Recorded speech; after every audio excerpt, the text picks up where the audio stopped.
செந்தில் ஒரு படத்துல 10 ரூபா காமெடி பார்த்துருக்கீங்களா? மலையை தூக்குறேன்னு டிக்கெட்டை கொடுத்துட்டு எல்லாரும் வந்து நிற்கும் போது நான் ரெடி தூக்கி வைங்க அப்படின்னு வரல. அந்த மாதிரி இன்னைக்கு காங்கிரஸ் இந்தியா கூட்டணியில உட்காந்துக்கிட்டு இருக்கு. இல்லை கூட்டணி ஆட்சியே கிடையாதுன்னு அடமண்டா இருந்தாங்க. ஆனா இன்னைக்கு பாருங்க, எங்களுக்குலாம் இடம் கொடுத்துருக்காங்க, அமைச்சர்கள் நாங்கள் இடம் பெற்று இருக்கிறோம். கூட்டணி ஆட்சி அப்ப அதுதான் நீங்க அதை சொல்லிடுங்க. எங்களுக்கு பாஜகவை எதிர்ப்பது எங்களுடைய நோக்கம் அல்ல, தமிழ்நாட்டில் அமைச்சராவது தான் எங்களுடைய நோக்கம். தோக்குறதுக்கு காரணமாக இருந்த பிரவீன் சக்கரவர்த்தியை நீங்க வந்து பரிசு கொடுக்குறீங்க, அவார்டு கொடுக்குறீங்க, வா இந்த கூட்டணியை நீ காலி பண்ணதுக்கு இந்த அவனுக்கு ராஜ்யசபா சீட்டுன்னு சொல்றீங்க. 5 மாசம் இல்ல, 4 மாசம் இல்ல, 3 மாசமாவது தாங்குமா அப்படி எங்க தலைவர் சொன்னா சொல்லுங்க? 3 மாசத்துல ஆட்சி கலைஞ்சிரும்ன்ற வார்த்தையை அவர் எங்க சொன்னார்? சிங்கப்பூர் அதிரடிப்படை வந்து தொடக்க விழா நடக்குது. இன்னைக்கும் விஜய் அவர்கள் சொல்லுவார் இல்லையா, இப்போ கடந்த சொல்லுங்க சார், நான் தான் சொல்லிட்டேனே, டிவிக்கு உங்க எம்எல்ஏ மேல வழக்கு போடுங்க. எல்லா நல்லதுக்கும் தாவேகா காரணம், எல்லாம் கெட்டதுக்கும் கடந்த ஆட்சியில திமுக காரணம். இல்ல ஓவர் நைட்ல அது சேஞ்ச் பண்ணிட முடியாது இல்லையா, படிப்படியா தான் மாத்த. ஆனா எலெக்ஷன் அப்போ சொல்ல வேண்டியதானே, ஓவர் நைட்ல என்னால பண்ண முடியாதுன்னு. ஷர்மிளா டாக்கீஸ் நேயர்களுக்கு வணக்கம். நேர்காணலில் நாம் சந்திக்க போவர் திமுக செய்தி தொடர்பாளர் டாக்டர் திரு சையத் ஹபீசுல்லா அவர்கள். வணக்கம். இந்தியா கூட்டணி உருவாவது அதுல வந்து முக்கிய பங்காற்றியது அப்படின்றதுல திமுகவுடைய பங்கு மிகப்பெரியது. ஆனால் காங்கிரஸ் கட்சி இடம்பெற்றிருக்கக்கூடிய இந்தியா கூட்டணியில நாங்கள் இடம்பெற மாட்டோம், நாங்கள் கலந்துக்க மாட்டோம் அப்படின்னு நேற்று நடந்த கூட்டத்தில் திமுக பங்கேற்கல. இன்னும் அடுத்தபடியாக டெல்லியில் உள்ள முக்கிய பிரதான இடங்கள்ல காங்கிரஸ்க்கு எதிராக அல்லது ராகுல் காந்திக்கு எதிராக இந்தியா கூட்டணியில் இடம்பெற்றிருக்கக்கூடிய கட்சி தலைவர்கள் என்னெல்லாம் சொல்லியிருக்காங்க அப்படின்றத பல வாசகங்கள் அடங்கிய போஸ்டர்கள் நிறைய இடங்கள்ல ஒட்டப்பட்டிருந்தது. நம்ம எப்படி பார்க்கிறது? ஏன்னா இந்திய அளவில் அல்லது தேசிய அளவில் பாஜகவை எதிர்க்கிறதுக்கு ஒரு கூட்டணி அமைய வேண்டிய அவசியம் இருக்குதானே? நீங்க எப்படி அதை பார்க்குறீங்க? நிச்சயமா பாஜக மாதிரி ஒரு வலிமையான, சட்டத்துக்கு புறம்பான, அறத்துக்கு புறம்பான, இந்திய அரசியலமைப்புக்கு எதிராக செயல்படக்கூடிய கட்சி வந்து வேற எதுவும் இருக்க முடியாது. பாஜக தான் அதில் முன்னணி வகுக்கும், அதுதான் லீடிங்காக இருக்கும். அதை தோக்கடிக்கணும் அப்படின்னா நீங்கள் வந்து ஒரு சுயநலம் மிக்க ஒரு கட்சிகளுடைய கூட்டணியால் அது தோற்கடிக்க முடியாதுன்றதை நாங்கள் உறுதியாக நம்புகிறோம். ஆனால் இந்தியா கூட்டணி உருவாகும் போது என்ன பேசப்பட்டுச்சு, எதுக்காக அது உருவாக்கப்பட்டுச்சு அப்படின்னா, யார் யாரெல்லாம் எந்தெந்த மாநிலங்களில் வலிமையானவர்களாக இருக்காங்களோ அவங்க பிரைமரி ஃபோர்ஸ், முதன்மை சக்தியாக இருக்கட்டும், அதுக்கு அடுத்த நிலையில் இருக்கக்கூடியவர்கள் இந்த சக்திகளுக்கு உதவி செய்யணும். இதுதான், தட் இஸ் ஹவ் அது வந்து டிசைன் ஆனது. அதனால தான் இப்போ தமிழ்நாட்டில் திமுக முதன்மை சக்தினா காங்கிரஸ் இடதுசாரிகள் வந்து பின்னாடியிலேருந்து பேக்கப் பண்ணும். மகாராஷ்டிராவில் காங்கிரஸ் ஒரு பிரதான சக்தியாக இருந்தால் மற்ற கட்சிகள் காங்கிரஸை பேக்கப் பண்ணும். மத்திய பிரதேசில் அது இருந்துச்சுன்னா, காங்கிரஸாக இருந்துச்சுன்னா மற்ற கட்சிகள் அது பேக்கப் பண்ணும். அப்படின்ற அடிப்படையில் அமைக்கப்பட்ட இந்தியா கூட்டணி. அப்போ பாஜக மாதிரி ஒரு சக்தியை தோக்கடிக்கணும் அப்படின்னா கூட்டணியில் இருக்கக்கூடியவர்களை பலவீனப்படுத்தக்கூடாது அப்படின்றது ஒரு அடிப்படை புரிதல் இருக்கணும். இப்ப திமுகவை பலவீனப்படுத்திட்டு நீங்க இந்த இந்தியா கூட்டணி பாஜக எப்படி தோக்கடிக்க முடியும்? அப்படிதானே இவங்களுடைய நடவடிக்கைகள் இருந்துச்சு. நல்லா போயிட்டு இருந்துச்சு கூட்டணி. மாணிக்கம் தாக்கூர் தொடர்ந்து இந்த கூட்டணிக்கு எதிராக தமிழ்நாட்டில் பேசினார், அதுவும் தேர்தல் காலங்களில். பிரவீன் சக்கரவர்த்தி தொடர்ந்து இந்த அரசாங்கத்துடைய செயல்பாடுகளை வந்து குறை சொல்லிக்கிட்டே இருந்தாரு. கடன் தமிழ்நாட்டுடையது அதிகமா இருக்குது, இங்க கூட்டணி ஆட்சி தான் வரப்போகுதுன்னு. அப்ப இதெல்லாம் வெளிப்படையா பேச வேண்டிய விஷயம். தங்களுடைய கட்சி நலன் சார்ந்து நாங்க பேசணும் அப்படின்னு நாங்க எங்க கட்சி நலன் சார்ந்து நாங்க அந்த நேரத்துல பேசியிருந்திருக்க முடியுமா? அப்ப நான் தொடர்ச்சியா வரேன். 2024 சுயநலத்தை ஓரமா வச்சுட்டு ஒரு அரசியல் செய்த இயக்கம்னா திராவிட முன்னேற்ற கழகம். ஏன் இதை நான் சொல்றேன் அப்படின்னா, ஜெயிச்ச பிறகு ரிசல்ட்ஸ் எப்படி வேணா இருக்கலாம், ஆனா ஒரு தேர்தல் களம் என்பது எந்தெந்த களம் கடினமானதாக இருந்துச்சு.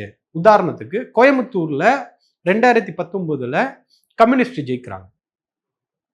24 அண்ணாமலை அங்க போட்டிடும் போது களம் வேற மாதிரி ஆகுது, கடினமான களமாக மாறுது. அப்படின்ற அடிப்படையில அந்த தொகுதியை திமுக எடுத்துக்கிட்டு நிக்குது. எளிமையான தொகுதிகள்லாம் வந்து கூட்டணி கொடுக்குறோம். திண்டுக்கல்ல எதிர்கட்சியில எஸ்டிபிஐ நிற்கும் போது சரி திண்டுக்கல்ல நீங்க நில்லுங்க அப்படின்னு கம்யூனிஸ்டுகளுக்கு கொடுக்குறோம். காங்கிரஸுக்கு எளிமையான தொகுதிகள், இப்ப திருவள்ளூரை பொறுத்தவரையும் எதிரில் நின்னது தேமுதிக வேட்பாளர், எங்கேயுமே ஒரு ஸ்ட்ராங்கான கேண்டிடேட்டே கிடையாது. அப்ப அந்த மாதிரி தொகுதிகள்லாம் தேடி தேடி எடுத்து கூட்டணி கட்சிகளுக்கு கொடுத்து ரொம்ப கடினமான கஷ்டப்பட்டு ஜெயிக்கக்கூடிய தொகுதிகளை திமுக எடுத்ததுன்னா ஒரு example for good alliance politics. ஒரு நல்ல கூட்டணி கட்சி அரசியல் என்பது நல்ல தொகுதிகள்லாம் எளிமையா ஜெயிக்கக்கூடிய தொகுதிகள்லாம் கூட்டணிக்கு கொடுத்துட்டு நாங்க அந்த ரிஸ்க் எடுக்கிறோம் அப்படின்றது இருக்குல்ல, இதுதான் பாஜகவை எதிர்ப்பதற்கான ஒரு ஸ்டாண்டர்ட், ஒரு மனநிலை. ஆனா இங்க காங்கிரஸ் என்ன பண்ணுது, ஏற்கனவே எதிர்த்துட்டு இருக்கிறவங்களை வந்து பலவீனப்படுது. அப்ப நீங்க உங்களுடைய சுயநலத்துக்காக நீங்க வளரணும்ன்றதுக்காக நீங்க வந்து எப்படி ஒரு கூட்டணியில இருக்கிறவங்களை நீங்க பலவீனப்படுத்தலாம். இப்போ உதாரணத்துக்கு இப்ப இவங்க சொல்றதுன்னா தேசிய அளவுல பாஜகவை எதிர்ப்பதற்கு காங்கிரஸால முடியும், அதனால காங்கிரஸை வலு சேர்க்கறதுக்கு தேசிய அளவுல தமிழ்நாட்டுல இருந்து திமுக வரணும், கேரளால இருந்து கம்யூனிஸ்ட் வரணும், பஞ்சாப்ல இருந்து ஆம் ஆத்மி பார்ட்டி வரணும், வெஸ்ட் பெங்கால்ல இருந்து திரிணாமுல் காங்கிரஸ் வரணும். ஆனா மாநிலத்துல நாங்க எங்க கட்சியை வளர்த்துக்கிறதுக்கு அங்க மமதா பானர்ஜியை வெஸ்ட் பெங்கால்ல டம்மி ஆக்கும், இங்க கூட்டணியிலே இருந்துட்டு குழி பறிப்போம் திமுகவுக்கு எதிராக, கேரளால கம்யூனிஸ்டுகளை பாஜகவோட கள்ள கூட்டணின்னு விமர்சிப்போம், ஆம் ஆத்மிக்கு உடைய தலைவர் கைது செய்யப்பட்டா அதை வரவேற்போம், கம்யூனிஸ்ட்ல வந்து கேரளால வந்து கம்யூனிஸ்டுக்கும் பாஜகவுக்கும் கூட்டணி இருக்கு, இடியுடைய வழக்கு வந்து பாயணும்னு சொல்லுவோம். அப்ப இப்படி எல்லாம் நீங்க வளரணும்னா மற்ற கட்சிகள் வந்து அழிச்சிருவீங்க, தேவை கிடையாது. ஆனா நீங்க ஒன்றியத்துல மோடி மாதிரி ஒரு ஸ்ட்ராங்கான ஃபோர்ஸ் எதிர்க்கிறதுக்கு நீங்க எல்லாம் வந்து பின்னாடி தள்ளணும். அந்த செந்தில் ஒரு படத்துல 10 ரூபா காமெடி பார்த்துருக்கீங்களா, மலையை தூக்குறேன்னு டிக்கெட்டை கொடுத்துட்டு எல்லாரும் வந்து நிற்கும் போது நான் ரெடி தூக்கி வைங்க அப்படின்னு வரல, அந்த மாதிரி இன்னைக்கு காங்கிரஸ் இந்தியா கூட்டணியில உட்காந்துக்கிட்டு இருக்கு. மோடியை நான் எதிர்க்க ரெடி, நீங்க எல்லாம் சேர்ந்து என் கூட வாங்க. இது என்ன மனநிலை சார்? சொல்றாருல்ல, இப்போ தேசிய அளவுல ஒரு தேசிய கட்சியாக காங்கிரஸ் மட்டும்தான் இந்தியா கூட்டணியில் இருக்கு, மற்ற கட்சிகள் எல்லாமே வந்து மாநில கட்சிகளாக இருக்கு. இல்ல, மாநில கட்சிகளா இருக்குது. அந்த மாநில கட்சிகள் ஏன் காங்கிரஸ் ஆதரிக்கணும்? அப்ப அதே தானே, இப்ப மாநிலத்துல பாஜக வரக்கூடாது, பாஜக மாதிரி ஒரு சக்தி வரக்கூடாதுன்னு நீங்க தேர்தல்ல முடிவு எடுத்திருந்தீங்க அப்படின்னா இந்த கூட்டணி தான். ஏன் அப்ப நீங்க திமுக இந்தியா கூட்டணிக்குள்ள கூப்பிட்டுக்கிட்டே இருக்கீங்க? இந்தியா கூட்டணியில திமுக இருப்பது ரொம்ப அவசியமானதுன்னு நீங்க நினைக்கிறீங்க. அப்ப அந்த கட்சி ஆட்சிக்கு வர வேண்டும் என்பதற்காக நான் ஒரு 3 தொகுதிகளை தியாகம் பண்றேன்ற மனநிலை ஏன் காங்கிரஸுக்கு அப்போ வரல? 25ல இருந்து 28 வருவதற்குள்ள இவங்க போட்ட ஆட்டங்கள், நாடகங்கள், அவதூறுகள், இதெல்லாம் எப்படி சகிச்சுட்டு இருக்க முடியும்? அதெல்லாம் பொறுத்துட்டு தான் ஒரு கால்குலேஷன் அடிப்படையில தானே திமுகவும் அவங்க அனுசரிச்சு உள்ள கொண்டு வந்தீங்க. அனுசரிச்சுட்டு நாங்க தேர்தலுக்கு அப்புறம் ஓடி போக சொல்லல, அனுசரிச்சுட்டு. இன்னைக்கு ரொம்ப வியப்பா இருக்கு, மாணிக் தாக்கூர் மாதிரி ஆட்கள் பேசக்கூடிய ஸ்டேட்மெண்ட் வந்து இன்னும் தங்களுடைய தோல்வியை திமுக உணரவில்லை அப்படின்னு யார் சொல்ல முடியும்னா ஜெயிச்சவங்க சொல்ல முடியும். ஜெயிக்கிற பக்கத்துல இருந்து நீங்கெல்லாம் தோத்துட்டீங்க, நீங்கெல்லாம் இன்னும் தோல்வியை ஒத்துக்கலைங்கன்னு சொல்றது ஏத்துக்க முடியும். ஆனா காங்கிரஸ் பண்ணது இவ்வளோ பச்சோந்தி தானோ. என்ன பண்றாங்க, எங்களோட நின்று தோத்து போன கூட்டணி, நாங்க எல்லாருமே தோற்று போனவர்கள் கணக்குப்படி பார்த்தா. ஆனா அவர் என்ன சொல்றாருன்னா, அவர் ஏதோ தாவேக்காவோட தேர்தலுக்கு முன்னாடியே கூட்டணி வச்சு ஜெயிச்சு அமைச்சரான மாதிரியும், திமுக ஏதோ தனியா நின்று தோத்து போன மாதிரி, திமுக தன்னுடைய தோல்விக்கான உண்மையான காரணங்களை வந்து அவங்களால ஏத்துக்க முடியல, தோல்வியை ஏத்துக்க முடியல.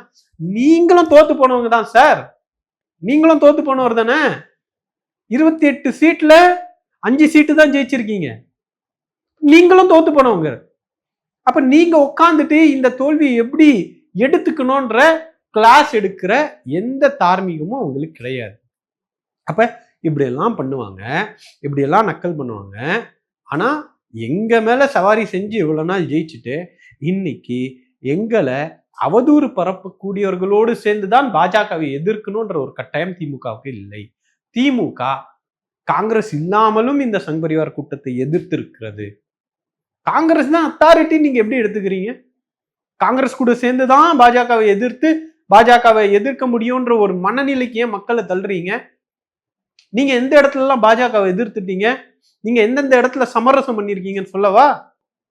இல்ல, பாஜகவை எதிர்க்கிறதுல தமிழ்நாட்டு அளவுல திமுக தான் முதன்மை சக்தின்னு நீங்க சொல்றீங்கல்ல, இப்ப தேசிய அளவுல அவங்களும் அதை சொல்லதானே செய்வாங்க. அவங்க சொல்ல செய்வாங்க சார். அப்ப எங்களுக்கு அந்த பொறுப்பு இருந்ததுனால நான் பல உதாரணங்களை கொடுத்தேன்.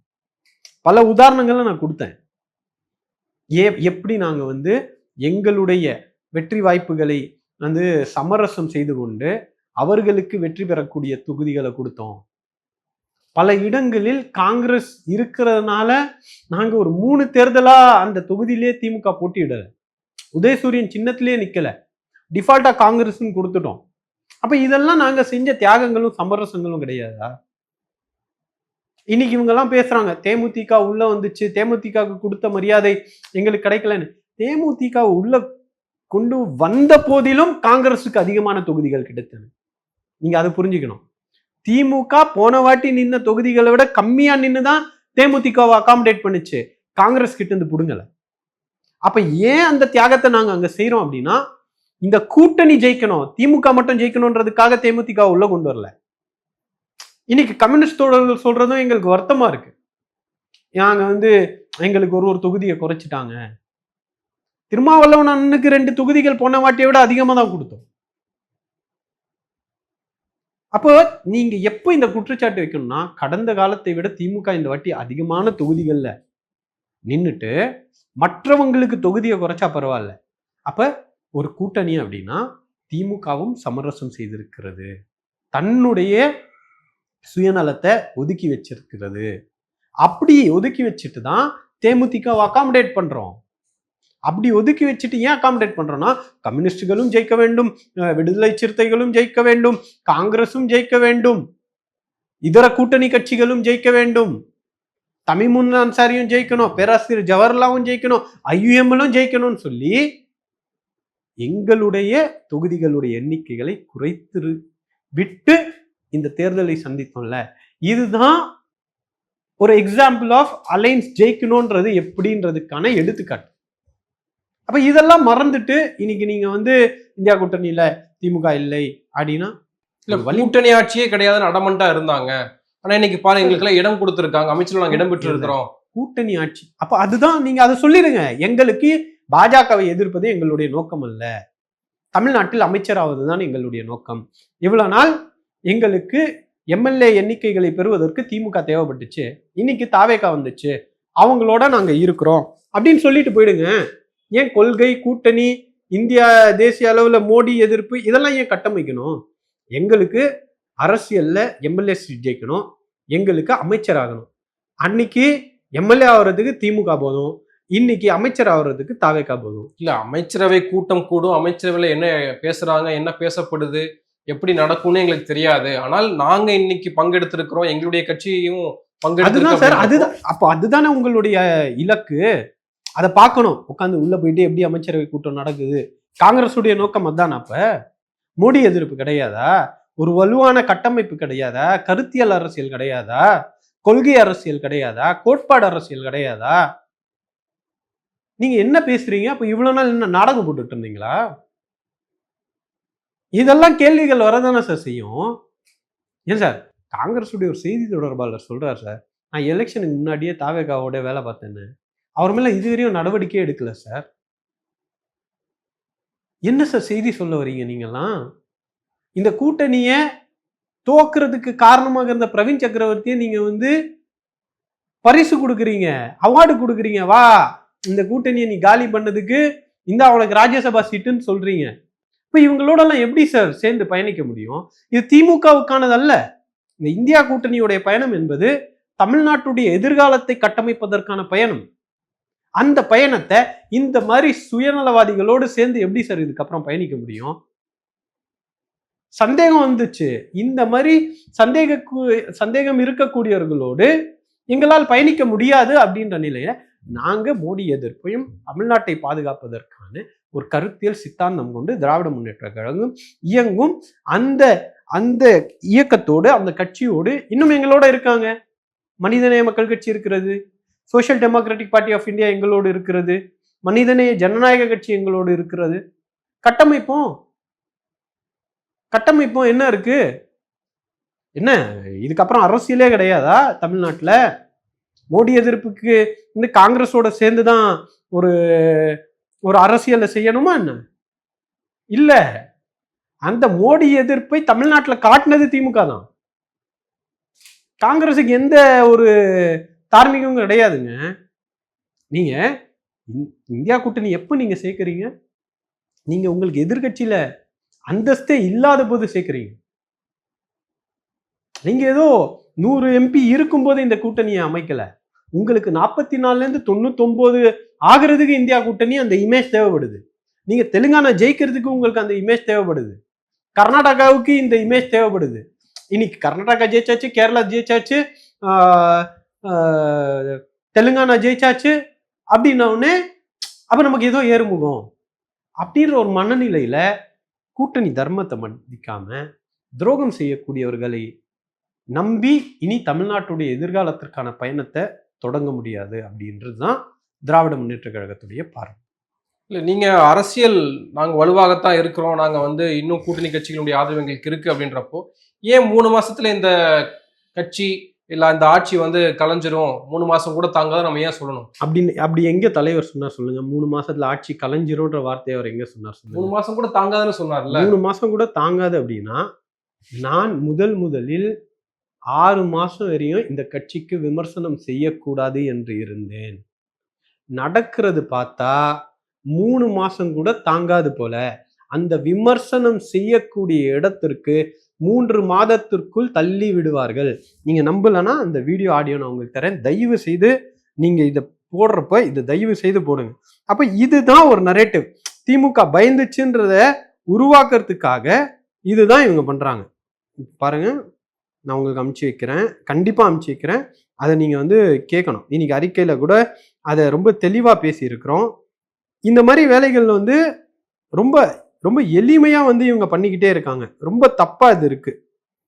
நீங்க வந்து தொடர்ந்து எந்த இடத்துலயும் நாங்க வந்து இவங்களை தலைவர் பேசின இன்னைக்கு நாட்டிலே நடந்து கொண்டிருக்கக்கூடிய ஒரு ஆட்சி எப்படிப்பட்ட ஆட்சி என்பதை பற்றி எல்லாம் நான் அதையும் சொல்ல வேண்டிய அவசியம் இல்லை.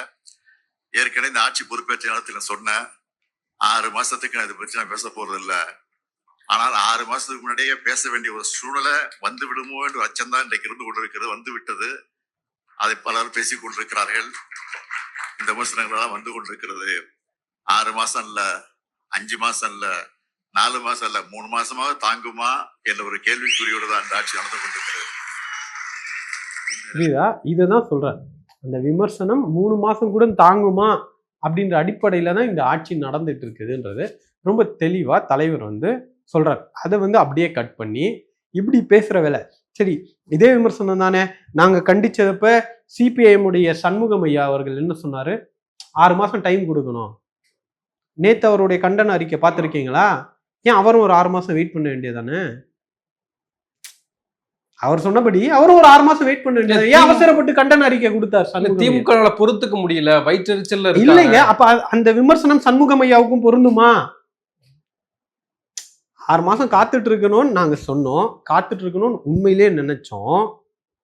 அது கொள்கை ரீதியான முடிவுகளில் எடுக்கக்கூடிய சிக்கல்கள், நிர்வாகத்தில் எடுக்கக்கூடிய சிக்கல்கள், அதுல பொறுத்துக்கிட்டு இருக்கலாம். ஆனா சட்டம் ஒழுங்கு சார், மின்சாரம் டெய்லி நைட்டு ஏதோ ஒரு ஊர்ல, தமிழ்நாட்டுல ஏதோ ஒரு கிராமத்துல, ஏதோ ஒரு நகரத்துல, ஏதோ ஒரு இடத்துல சாலை மறியல் நடந்து கொண்டிருக்கிறது. மின்சாரம் இல்லாம அது அடிப்படை வசதிகளுக்காக, தேவைகளுக்காக மக்கள் போராடி கொண்டிருக்கிறார்கள் அப்படின்னா அதை பேசக்கூடாதா? கொலை தலைய காணும் சார். நாவரசு கொலைக்கு பிறகு நடந்தது இது.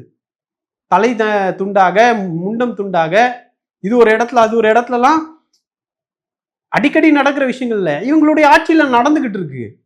ஒரு இடத்துல மகளுடைய கழுத்துல கத்திய வச்சுக்கிட்டு அப்பனை வெட்டிட்டு போயிருக்காங்க.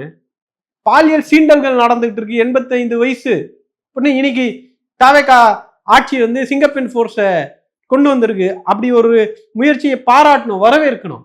ஆனா இந்த அறிவிப்பு வந்து கொண்டிருக்கும் போது உங்களுடைய கட்சியோட எம்எல்ஏவின் மீது பாலியல் கொடுமை செய்தவர்களை காப்பாற்றுவதற்காக அந்த பாதிக்கப்பட்ட பெண்ணை மிரட்டுறாரு புகார் இருக்கு சார். அப்படிப்பட்ட ஒரு புகார் வந்தால் BNS 351 செக்ஷன் படி வழக்கு பதிவு செய்யப்பட வேண்டும் அந்த எம்எல்ஏவுக்கு எதிராக. ஆனா அதெல்லாம் செய்யுதா? இதெல்லாம் ஒரு எதிர்கட்சியாக திராவிட முன்னேற்ற கழகம் செய்யலன்னா தான் தப்பு. அப்ப நீங்கள் எங்கள் மீது வைக்கக்கூடிய விமர்சனம் மதிப்பிற்குரிய, மரியாதைக்குரிய தோழர் சண்முகத்தின் மீதும் வைக்க வேண்டும். இல்ல, இன்னைக்கு சிங்கப்பெண் அதிரடிப்படை வந்து தொடக்க விழா நடக்குது. இன்னைக்கும் விஜய் அவர்கள் சொல்லுவார் இல்லையா, இப்போ கடந்த சொல்லுங்க சார், நான் தான் சொல்லிட்டேனே, டிவிக்கு உங்க எம்எல்ஏ மேல வழக்கு போடுங்க, 351 பிஎன்எஸ் போடுங்க சார். இல்ல திருச்சி நடந்த கூட்டத்துல சொன்னார் இல்லையா, அதாவது சட்ட ஒழுங்கு பிரச்சனைக்கெல்லாம் காரணம் திமுக தான், அவங்க தான் போதைப் பொருளை வந்து ஆமா சார், ஆமா சார், எல்லாம் திமுக சார். ஏன் சார் இது என்ன சார் பேட்டர்னு? நீங்க வந்து வந்த ஒரு மாசத்துக்குள்ள 18,000 கோடி முதலீடுக்கு திமுக காரணம் இல்ல, தாவேகா காரணம். 18,000 கோடி முதலீடு வந்துச்சுன்னா அதுக்கு யார் காரணம்? தாவேகா காரணம், விஜய் காரணம், இந்த அரசு காரணம். ஆனா இந்த மின்சார பிரச்சனைக்கு கடந்த ஆட்சியில நடந்த திமுகவுடைய கோளாறுகள், சட்டம் ஒழுங்கு பிரச்சனைக்கு கடந்த ஆட்சியில நடந்த திமுகவுடைய கோளாறுகள். என்ன சார் டிசைன் இது? இது என்ன ஹாபியா வச்சிருக்கீங்களா? திமுக மேல பழிய போடுறது, நல்ல விஷயங்களுக்குன்னா கிரெடிட் எடுத்துக்கிறது, தப்பு நடந்தா திமுக மேல பழிய போடுறது, இது என்ன சார் நியாயம்? உங்ககிட்ட தானே சார் இன்னைக்கு ஆட்சி இருக்கு, பண்ணுங்க. ஏன் சார் இன்னைக்கு ஒரு விளக்கம், யாரோ ஃபியூஸை பிடுங்குகிறார்கள், எடுத்துட்டு போயிடுறாங்க. ஃபியூஸை பிடுங்குனா மொத்தமா கரண்ட் ஆஃப் ஆகும், அது எப்படி விட்டு விட்டு ஆஃப் ஆகும்? இல்ல சிசிடிவி ஃபுட்டேஜ் வெளியில வந்திருக்கு இல்லையா சார், அது ஒரு சம்பவம் சார், அது திருட்டு, யாரும் அதை வந்து நியாயப்படுத்த. ஆனா அதுதான் தமிழ்நாட்டு முழுவதுக்குமான காரணம் இந்த மாதிரி சம்பவங்கள்னா அப்படின்னா, ஃபியூஸ் பிடுங்கிட்டு போனா மொத்தமா கரண்ட் காலி ஆகும் சார். அது ஏன் நைட்டு மட்டும் நடக்குது? பகல்ல திருடவே மாட்டாங்களா? பகல்ல நல்லா இருக்கு, நைட் வந்து திருடிட்டு போயிட்டா அடையா அந்த ஃபியூஸ் திரும்ப பொறுத்துற வரையும் கரண்ட் வரக்கூடாது. ஆனா இங்க என்ன நடக்குதுன்னா, போயிட்டு வருதுன்னா அப்போ ஃபியூஸ் காரணம் இல்ல, வேற ஏதோ ஒரு காரணம். அதை ஒத்துக்கிறதுக்கு மனசு இல்லாம இப்படி வந்து எல்லா படியும் இந்த சம்பவத்தின் மீது போடுறது. எல்லாத்துக்கும் திமுக அரசுல ஒரு ஜட்மெண்டின் அடிப்படையில, உச்சநீதிமன்றத்துடைய தீர்ப்பின் அடிப்படையில எலக்ட்ரிசிட்டி போர்டுல இருக்கக்கூடிய ஏஇயுடைய ப்ரொமோஷனுக்கு இவங்க கிரெடிட் எடுக்கிறாங்க. அது தாவேகா பண்ணுது. திமுக ஆட்சியில ஜியோ பாஸ் ஆனாலும் அதே ஜியோ திரும்ப போடுவாங்க. ஆனா இது தாவேகா பண்ணுது. சட்டம் ஒழுங்கு பிரச்சனைக்கு திமுக காரணம், எல்லா நல்லதுக்கும் தாவேகா காரணம், எல்லாம் கெட்டதுக்கும் கடந்த ஆட்சியில திமுக காரணம். இல்ல ஓவர் நைட்ல அது சேஞ்ச் பண்ணிட முடியாது இல்லையா, படிப்படியா தான் மாத்த ஆனா முடியும். எலெக்ஷன் அப்போ சொல்ல வேண்டியதானே, ஓவர் நைட்ல என்னால பண்ண முடியாதுன்னு. எலெக்ஷன்ல என்ன சொன்னாரு? வந்த உடனே மாத்திடுவாரு, வந்த உடனே எல்லாம் பண்ணிடுவாரு, வந்த உடனே சூப்பர். நான் சொல்றேனே, வந்த உடனே சூப்பர் அப்படின்னா தொடர்ந்து தாவேகா நிர்வாகிகள் தான் சார் கஞ்சா வழக்குலையும் பாலியல் சீண்டல் வழக்குலையும் கைது ஆகிட்டே இருக்காங்க. கடந்த ஆட்சியிலையும் இவங்க தானே செஞ்சிருப்பாங்கன்ற ஒரு குற்றச்சாட்டு நம்மளால வைக்க முடியும்ல. அப்ப நீங்க வந்து திமுக கெட்ட பேர் வர்றதுக்காக தான் இப்படி ஆள் செட் பண்ணி இப்படி சட்டம் ஒழுங்கு பிரச்சனையை ஏற்படுத்திக்கிட்டே இருந்தீங்களான்ற ஒரு கேள்வியை கேட்க தோணும்ல. அது எவ்வளவு பைத்தியகாரத்தனமா இருக்கும். ஆனா அப்படி கிடையாது. இது law and order is different problem sir. அதை வந்து நீங்க இப்படிலாம் சமாளிக்க முடியும் அப்படின்னா இன்னைக்கு நீங்க பதில் சொல்லுங்க சார். உங்க எம்எல்ஏ மேல குற்றச்சாட்டு சார், சாதாரண ஆள் இல்ல சார். உங்க சட்டமன்ற உறுப்பினர் மீது ஒரு பெண் பகிரங்கமாக வந்து மீடியால புகார் தராங்க, என்னை கற்பழித்தவர்களுக்கு எதிராக பேச வேண்டாம் என்று என்னை உங்களுடைய கட்சியுடைய சட்டமன்ற உறுப்பினர் மிரட்டுறாருன்றாங்க. அவர்கள் மீது இந்த சிங்கப்பெண் ஃபோர்ஸ் அந்த எம்எல்ஏவுக்கு எதிராக வழக்கு பதிவு செய்து கைது செய்து அந்த பெண்ணுக்கு நீதி வாங்கி தருமா இந்த சிங்கப்பெண் ஃபோர்ஸ்? சொல்லுங்க, பாராட்டுவோம். அப்படி ஏதாவது பண்ணாருன்னா கைது பண்ணட்டும். சாட்சியை மிரட்டுறது அதெல்லாம் பெரிய அஃபென்ஸ் சார். கம்ப்ளைண்ட் மிரட்டுறது, அதுக்கு எதிராக இந்த சிங்கப்பெண் ஃபோர்ஸ் நடவடிக்கை எடுத்தால் உண்மையிலேயே அந்த சிங்கப்பெண் ஃபோர்ஸை பாராட்டுவோம். சும்மா வேற யார் மீதோ நடவடிக்கை எடுக்கிறது, அந்த ஸ்பெசிபிக் எம்எல்ஏவின் மீது கம்ப்ளைண்ட், குறைந்தபட்சம் விசாரணை எதுவுமே கிடையாது இதுவரையும். என்ன பண்றது? இப்போ இந்தியா கூட்டணியில திமுக இடம்பெறாதன்னு நீங்க சொல்லிட்டீங்க. முன்னாள் முதலமைச்சர் ஸ்டாலினும் சொல்லிட்டாரு. திமுக அடுத்து என்ன செய்ய போகிறது? இல்ல அந்த தோல்வி உங்களுக்கு வருத்தம் அளிக்கலையா? இப்போ தனித்து விடப்பட்டிருக்கோன்றதெல்லாம். ஃபர்ஸ்ட் நாங்க தனித்தே விடப்படல. எங்களோடு மக்கள் இருக்கிறார்கள், எங்கள் தலைவரோடு இந்த மாபெரும் இயக்கம் இருக்கிறது, கட்சி இருக்கிறது, கட்சியுடைய கடைக்கோடி தொண்டனரையும் தலைவரோடு இந்த இயக்கத்தோடு இருக்கிறாங்க. அதனால நாங்க தனித்து விடப்பட்டோன்னு மட்டும் சொல்லாதீங்க. எங்களோடு கொள்கைகள் இருக்கின்றது, எங்களோடு கோட்பாடு இருக்கிறது, எங்களோடு தலைவருடைய வழிகாட்டுதல் இருக்கிறது, எங்களுக்கு 75 ஆண்டு பாரம்பரியம் இருக்கிறது, எங்கள் பின்னால் ஒரு மாபெரும் கூட்டம் இருக்கிறது. அதெல்லாம் நாங்க தேர்தல் எல்லாம் சந்திச்சுட்டு சார். இது என்ன சார், ஒரு 3.5% ஸ்விங்கு சார். 3.5% வாக்கு தாவேக்காவை விட கம்மி. அந்த 3% வாக்குக்கான காரணம் கூட்டணியில் நடந்த துரோகங்கள். அதனால இது ஒரு பெரிய தோல்விலாம் கிடையாது, ஒரு பெரிய வேவு ஏதோ திமுக இதுக்கப்புறம் அப்படிலாம் இல்லை. நாங்கள் இன்னும் எதிர்கட்சியா நாங்க தான் இருக்கோம். எங்களுடைய கூட்டணியில் ஜெயித்தவர்களை வைத்துதான் நீங்கள் ஆட்சி செஞ்சுக்கிட்டு இருக்கீங்க. நீங்க தனியாலாம் வரல, நீங்க தனியாலாம் ஆட்சி பண்ணல, உங்களுக்கு அந்த அதிகாரத்தை மக்கள் கொடுக்கல. உங்களுக்கு நீங்கள் யாரையெல்லாம் தேர்தல் பிரச்சாரத்துல கல்லா பெட்டி கூட்டணின்னு சொல்லி எந்த கம்யூனிஸ்டுகளை நீங்கள் கேலி செஞ்சீங்களோ, எந்த விடுதலை சிறுத்தைகளை கேலி செய்தீர்களோ, எந்த இந்திய யூனியன் முஸ்லீம் லீகை கேலி செய்தீர்களோ, எந்த காங்கிரஸை கேலி செய்தீர்களோ, அவங்க எல்லாரையும் வச்சுக்கிட்டு அவங்க அவங்க அதுல சில பேருடைய சுயநலத்துக்காக உங்களோட சேர்ந்துருக்காங்க. அந்த ஆட்சியை வச்சுக்கிட்டு நீங்க வந்து நாங்க தனித்து விடப்பட்டோம், தோல்விக்கான காரணம் அதெல்லாம் ஒன்றும் கிடையாது. எங்களுடைய தோல்விக்கான காரணம் துரோகம் மிகப்பெரிய பங்காற்றி இருக்கிறது. எங்களுடைய எலெக்ஷன் ஸ்ட்ராட்டஜியில பல காரணங்கள் இருந்திருக்கலாம். அதை எங்க சின்னவரே இளம் தலைவர் சொல்றாரு, யார் எதிரி என்பதை ஃபிக்ஸ் பண்ணதுல மறந்துட்டோம். இப்போ இதெல்லாம் கடந்து இந்த இயக்கத்திற்கு இன்னைக்கு ரொம்ப நிறைய பேர் வருத்தப்படுறாங்க சார். லோயலா கல்லூரியோட சர்வே ஒன்று வந்திருக்கு சமீபத்தில். ஒரு மாதம் இந்த ஆட்சியுடைய ஒப்பிடும், இந்த ஆட்சி இந்த முதலமைச்சர் மீது இருக்கக்கூடிய நம்பிக்கை. லோயலா கல்லூரியுடைய முன்னாள் பேராசிரியர் ராஜநாயகம் அவர்கள் ஒரு ரிசர்ச் பண்ணியிருக்கார். நீங்கள் அந்த ஆய்வறிக்கைகளை படித்து பாருங்க. அதில் வந்து விஜயுடைய பாப்புலாரிட்டி குறைஞ்சிருக்கிறது, தாவேகா அரசாங்கத்தின் மீது இருக்கக்கூடிய நம்பகத்தன்மை குறைந்திருக்கிறது, மின்வெட்டு பிரச்சனையில தோற்று போயிருக்கிறது, சட்டம் ஒழுங்கு பிரச்சனையில தோற்று போயிருக்கிறதுலாம் சொல்றாங்க. இந்த திமுகவின் மீது நான் திரும்பவும் சொல்றேன், திமுகவுக்கு வாக்களிக்காதவர்கள் நீங்க திரும்ப போய் உட்காந்து யோசிச்சு பாருங்க. இந்த வளர்ச்சியை, இந்த கல்வி உரிமையை பாதுகாக்கக்கூடிய விஷயங்கள்ல நீங்க எத்தனை மருத்துவமனையில புது கட்டமைப்புகள் வந்திருக்கிறது. குழந்தைகளுடைய கேன்சருக்கான ஒரு பிளாக்கை கட்டி இருக்கிறோம், அதை வந்து ஸ்ட்ரென்தன் பண்ணி இருக்கிறோம். ஒரு இடத்துலையும் மருத்துவமனைகள், சாலைகள், பள்ளிக்கூடங்கள், கல்லூரிகள், இது எல்லாமே இன்ஃப்ராஸ்ட்ரக்சர் ரீதியாக சமூக நல திட்டங்கள் எல்லாத்தையும் கொண்டு வந்தோம். நீங்க வந்து மாற்றம் அப்படின்றீங்க. என்ன மாற்றத்தை நீங்க பார்த்துட்டீங்க? மாற்றத்துக்கான டெஃபினிஷன் சேஞ்சுனா என்ன? சேஞ்சுனா இதுக்கு முன்னாடி பெண்கள் வந்து பஸ்ல ஏற முடியாது. இந்த ஆட்சி சரியா இல்லை அப்படின்னு நீங்க சொன்னீங்கன்னா, கேரளால இந்த ஆட்சியோட திட்டத்தை நீங்க ஃபாலோ பண்றீங்க. தெலுங்கானால இலவச பஸ்ஸை கொடுக்குறீங்க. இங்க நாங்க கொண்டு வந்த காலை சிற்றுண்டி திட்டத்தை தமிழ்நாடு முழுக்க மற்ற அரசாங்கங்கள் வந்து கொண்டு போய் சேர்க்குது. அப்ப இந்த ஆட்சி தவறா செஞ்சிருந்தா இந்த தவறை ஏன் காங்கிரஸ் அரசாங்கங்கள் அவர்களுடைய மாநிலத்துல செஞ்சிட்டு இருக்காங்க? இந்த ஆட்சியுமே தானே பண்றாங்க. இந்த ஆட்சி தொடர்றீங்க சார், தொடர்றீங்க. நாங்க எங்களுடைய தப்பு, நாங்க பண்ணது தப்பு, ஆட்சி நிர்வாகம் தப்பு அப்படின்னா இந்த அரசு செய்ததை ஏன் உங்களுடைய புது அரசாங்கங்கள் செய்கின்றன, மாற்றி அமைக்க வேண்டியதானேன்ற கேள்வியை கேட்கிறோம். அதனால இவ்வளோ விஷயங்கள் இருக்கு.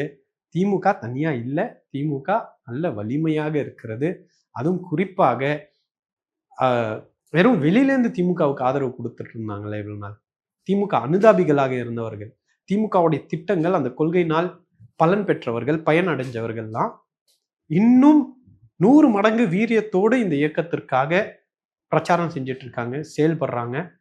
இது ஒரு டெம்பரரி, ஒரு ஷார்ட் டேர்ம் ஒரு ரிசல்ட் தானே தவிர இது விஜயுடைய கொள்கைக்கோ விஜயுடைய கோட்பாடுகளுக்காகவோ இல்லை தாவேகாவுடைய அரசியல் நிலைப்பாட்டுக்காகவோ விழுந்த வாக்குகள் அல்ல. காலப்போக்கில் அந்த நிலைப்பாடு எடுக்காமல் ஒரு அரசியலும் அரசும் செயல்பட்டால் எப்படியெல்லாம் தமிழ்நாடு பாதிக்கப்படும்ன்றத உணரும் போது திமுகவுடைய தேவையும் திமுக மீண்டும் ஆட்சிக்கு வரணுன்றத மக்கள் புரிஞ்சுப்பாங்க. நன்றி. நிறைய விஷயங்களை பார்த்துருக்கீங்க. நன்றி.